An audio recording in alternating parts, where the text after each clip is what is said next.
What is up, Mom? I was just looking at you. Just be. I'm being myself. You are being yourself. Okay, alright, okay. I'm sorry. What is up, homegirls, and welcome back to episode 2 of our cozy chat. We have a guest this time, my mom. Hi, everybody. Hi, Mom. Hi. How are you feeling? Excited to be here? Yes. 1 to 10. Okay, you kicked the camera. Why don't you share some facts about yourself to the homegirls?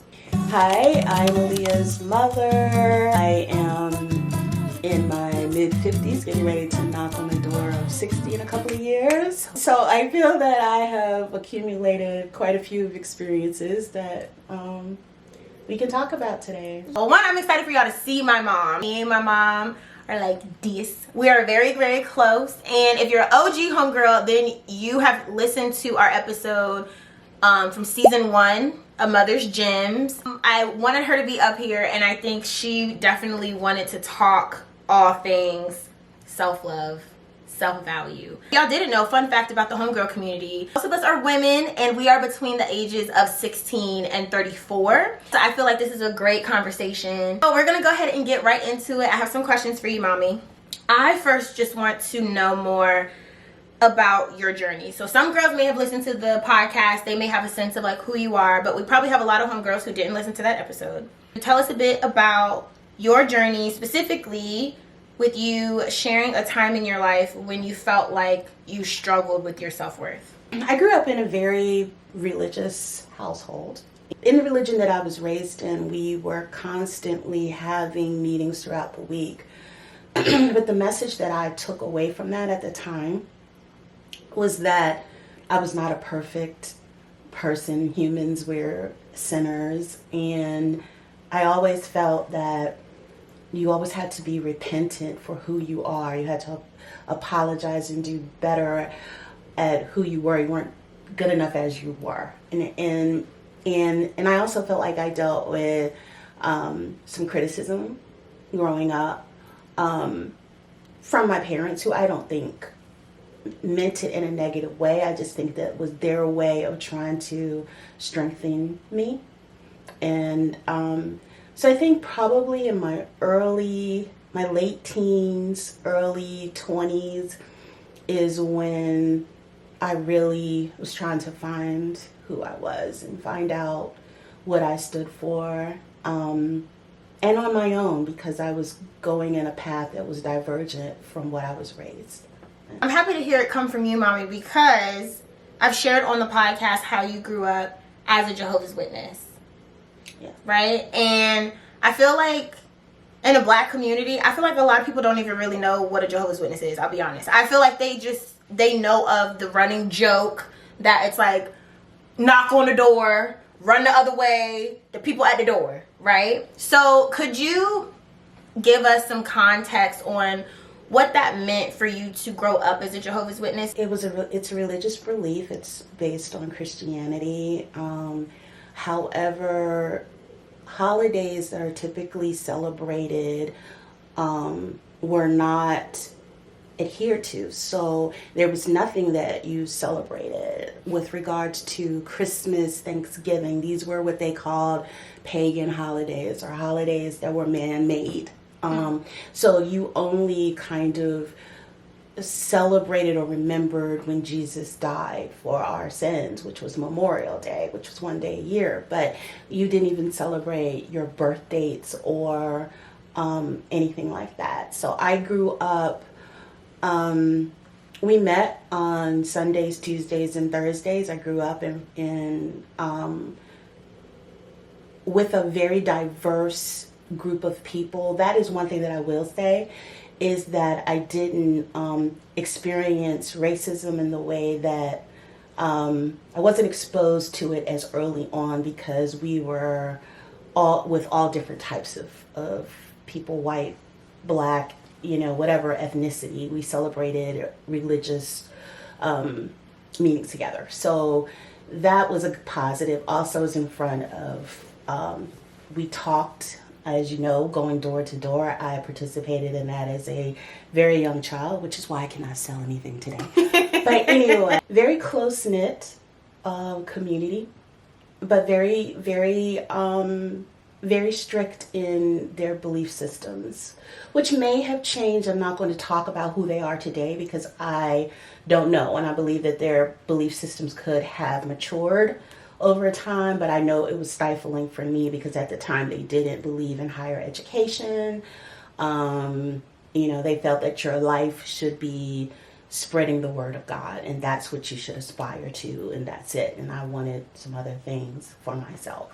So some of those challenges, what did that look like? Like you talked about criticism. So how did you face that? Or what were some examples? Well, one, they didn't believe that you should be associating with anyone of the opposite sex you dated to marry. So even when it came to being a teenager and having crushes and just the normal activities of going to a football game and seeing some of your friends there that were male, I got into trouble with that. I got called names. I got put down that I would be disowned if I came home pregnant. That was the last thing on my mind. I was just trying to enjoy a football game with my friends. But it was that kind of very strict upbringing about how you carried yourself. So there was a lot that I didn't share. I kept a lot of information to myself.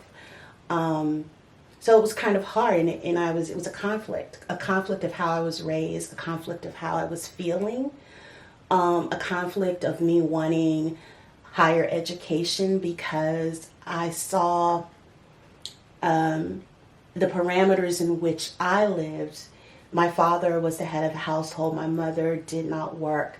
I saw that as a lot of economic dependency at the time, of where my mom didn't have a lot of choices with regards to how she lived her life. She was very dependent on what a man brought to the table. And for me, I saw education as a way to take care of myself. But it was heavily frowned upon. So a lot of my beliefs or things that I wanted to see as bringing freedom to myself were not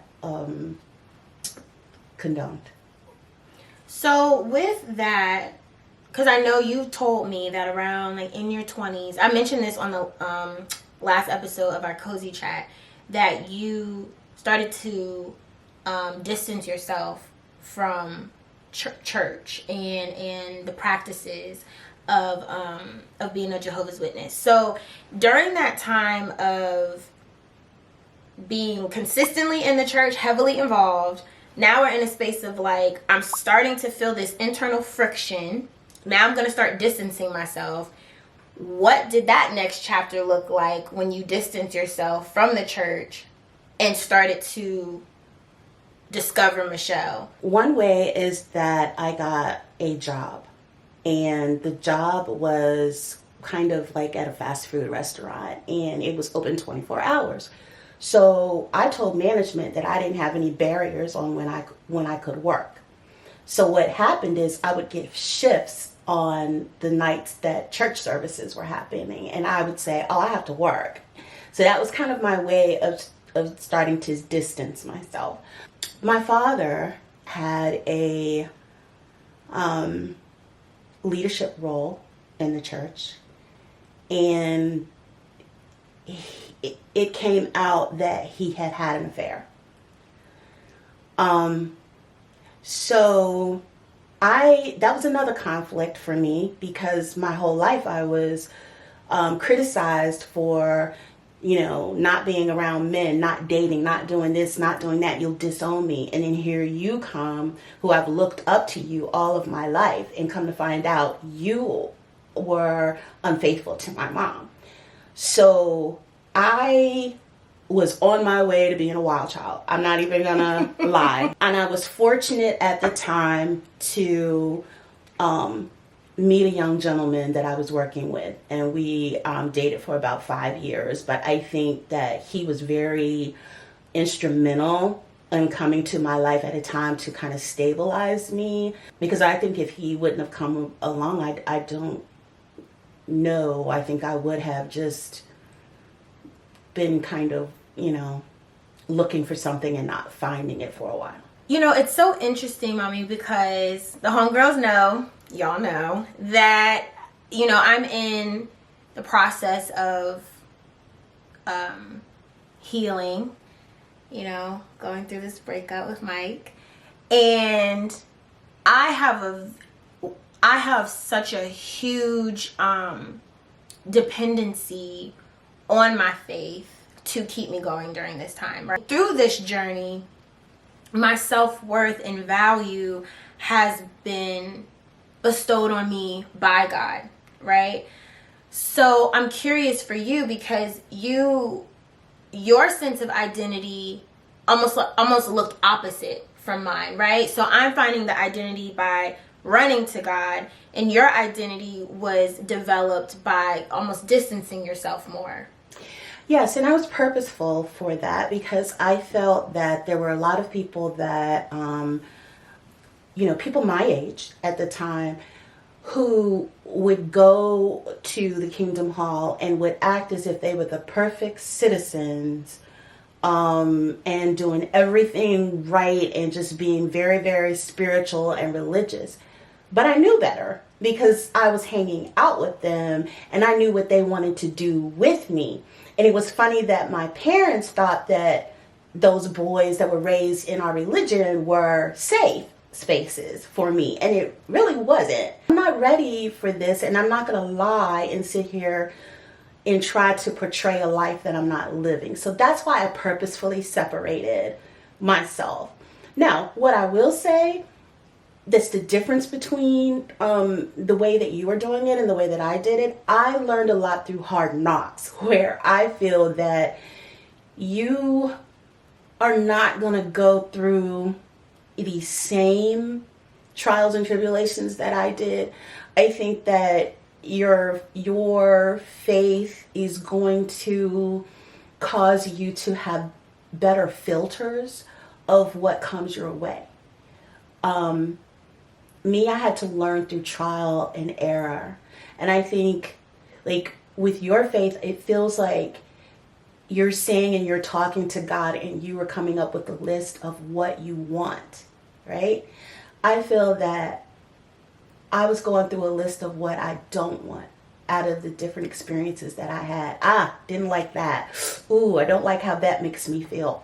I don't. So I came up with my list based on trial and error of not being treated as someone valuable, or not understanding at the time when I was told, you're the type of woman that I would marry, but I'm not interested in marriage right now. So I'm going to let you be that type of stuff, So, I just think we're going about it different ways, but I'm proud of the way that you were going through it. I don't think you're going to go through as much pain, but you will go through some pain, because it's just the experience. Everyone is going to experience it. Do you feel like you would have had a different outcome if you stayed in the church?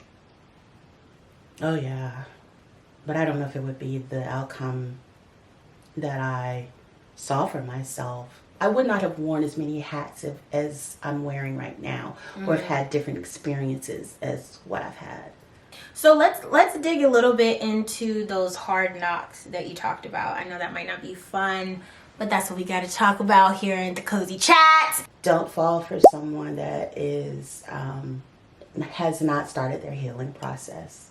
Also learned that quality time is important. And when a man is going to show you where he is through his actions, but being very, very present in your life. As if a man likes you, he's going to show it, and he's going to let you know. And when they say they're not ready for something, believe them. That's a good one. When they say they're not ready, believe them. How did you transition from experiencing that pain to then becoming the strong Michelle you are today? it took a while. I think because I mistakenly thought that I could control more than I had control over. Mm-hmm. I thought that if I did some type of action, that I would get the reaction from the man that I wanted. And what I have learned from that is that when a woman does that, you don't know how the man feels if you were always setting up the situations, or you are crafting it in such a way so that you don't hear no, or you never know how he truly feels. And sometimes you don't want to know because you feel like you're in some sort of control of it if you can have him around you when you want him around you and that kind of thing. I had to learn to be happy with myself, and I did that through reading. I did that through reading different books. Ayala Van Zandt. Really? Yeah, I've read. Not on my watch. I read a lot of self-help books on finding your power. And what I have learned is that a woman should be in her level of seeing what she attracts. You have to just not be in a, what do they call it, like a pick-me kind of frame of thinking. See me. Yeah, see me. See Pick my me. worth. See Love me. Yeah. Choose me. Right. Yeah. Because a man who really likes you, he's going to see that. Mm-hmm. And if you have to go around and you have to remind a man how to feel about you, no, it's not. Yeah. It's not going to be the strongest relationship. Mm-hmm. You're always going to be running after or pursuing that, and he's going to sit back. And it's going to put him not in his masculine energy. It's going to put you in your masculine energy. Right. Yeah. Yes. To kind of segue into practical things we can do that can help us understand our value, understand our worth. I think having mentorship. Not all girls have a mom, and I'm aware of that. Not all girls have aunties. They may, everyone's situation may look different, but I think if you can find a woman that can serve as a mentor to you, you have found a good thing. I think in addition, for me, of course, I'm going to encourage, the homegirl community to establish your relationship with God. I feel like I have not loved myself as much as I love myself now in this walk with God, and especially dealing with this breakup. And it's God. God is the reason I can stand and talk about it and feel and have enough courage to be open about it. Have enough courage to say I'm hurting, but God. I'm sad, but God. That's definitely a practical step that I will offer to you, homegirls, because it's something I'm going through right now. It's beautiful to hear you share your stories, mommy, because you're on the other side of it, right? Because when you're in it, it can just feel so dark, and it can feel like, when is this pain gonna end? When is this hurt gonna end? I just want to feel good, but to talk to women, aunties, grandmothers, mentor, someone at your church, someone in your neighborhood, and also the books. Talked about self-help books. I think scripture, finding a good book, community. I also think, what is it that brings you joy? Yeah. Passion. What are you passionate about? Mm-hmm. And the thing about it is, if the number one passion in your life is a man or a relationship, then I don't think that you can live the fullest life that you are intended to live. And you're idolizing it. Right. Mm-hmm.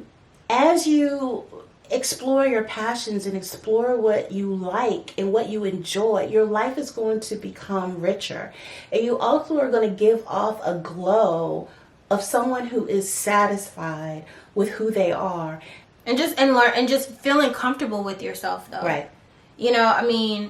I operated in a space always having a boyfriend.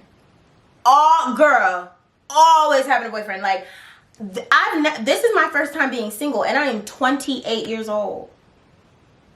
This is the first time of me learning myself outside of the identity of being someone's girlfriend. So I think, you know, everyone has different starting times. Like, this is my journey. I don't feel like I'm late. I don't feel like I'm early. I feel like I'm on time because it's my time, you know. But I think understanding, who are you? What do you like to do? I think those are some of the kind of probing questions that can start this self-discovery process. So this is great. Before we get into the homegirl journal prompt, mommy, is there any last words, any cozy words of encouragement that you have for the homegirl community that is tapped in right now? Yes, that and I've said this before, you are enough as you are. If you are in any situation where someone is trying to make you feel less than because you have your own opinion, your own way of doing things, your own likes, you are very valuable and you are enough as you are. Now, you can always improve and you can always grow, and you will find that where you are in 5 years is not going to be where you are today. That's growth, and that's a positive thing. So wherever you are, wherever your point is today, it's okay, because you are going to mature and you're going to gather experiences. It's up to you to give yourself the options of choice and allow yourself to make choices that will benefit you in your life right now, short term, and also identify where you want to go long term. But don't ever let anybody make you feel less than. All right, y'all. So now we're going to go ahead and do our homegirl journal prompt for this week. Hopefully you guys completed last week's, and don't forget to tap into this one. But this prompt for you is, how has your faith journey shaped your sense of identity and purpose? So week 2, make sure you guys complete that. Very on brand for what we just finished talking about with who are you, learning you, loving you, and being the best healed, whole version of you. So thank you guys so much. My battery's about to die. Thank you guys so much for tapping in.